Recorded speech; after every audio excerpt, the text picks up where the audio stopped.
What black market did kids at your school run? When I was in the 6th grade, a teacher sold candy in between classes at marked up rates. A student decided to undercut her. That put an end to all candy sales. 3. These little game coupons that our teacher gave out for winning class quiz games. Right when people were starting to get scanners, printers in their own homes, some kid made copies of his coupons and sold or traded them to other students.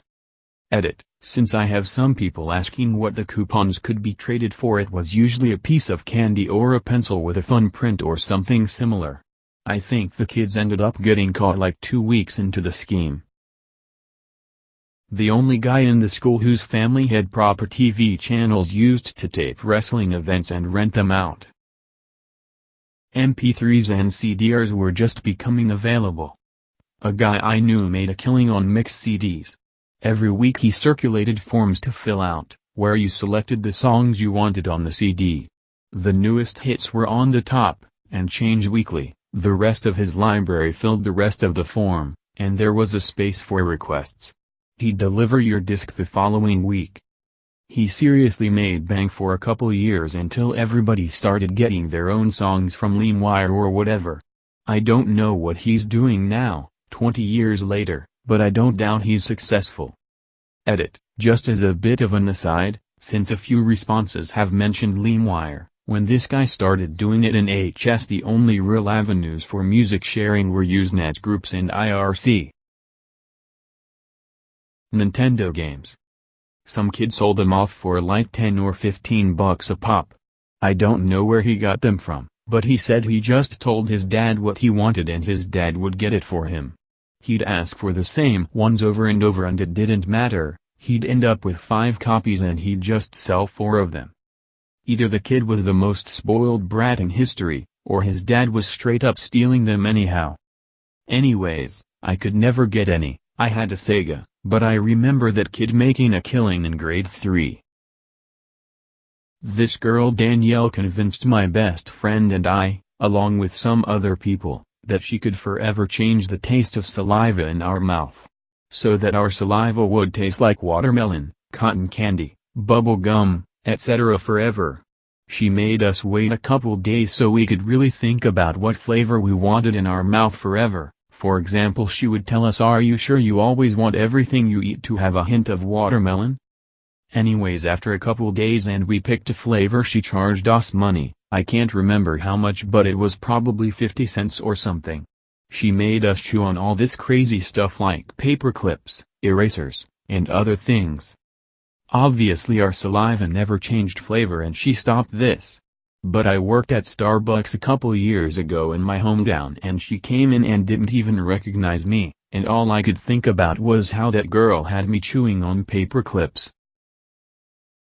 I had the principal's secretary's handwriting down and used to sell hall passes for $1 each.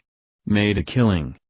Edit. I don't really know how much I made, but it was in the realm of $5 a day. Sometimes I went dry because you needed the actual pass paper, but I finally figured out how to get into the supply closet, slide the student id by the latch bolt. I only took a few pads at a time so they wouldn't get suspicious. Edit 2. I could also forge my mother's signature. Did it so well that when I brought in a note from her that she scribbled on the dash, they called her to confirm. Cuban sandwiches straight out a duffel bag before school.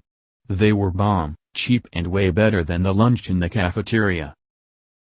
In high school, this guy sold socks in the hallways. Silly bands.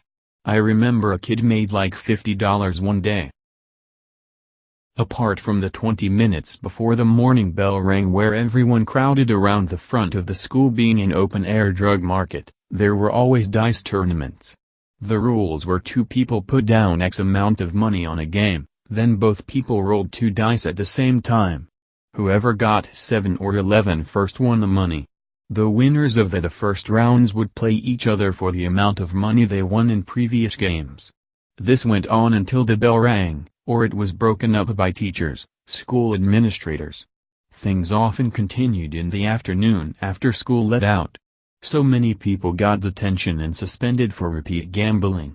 Looking back, it was hilariously stupid how much money was won and lost on a game of pure luck, and the sheer number of people who got in trouble for it.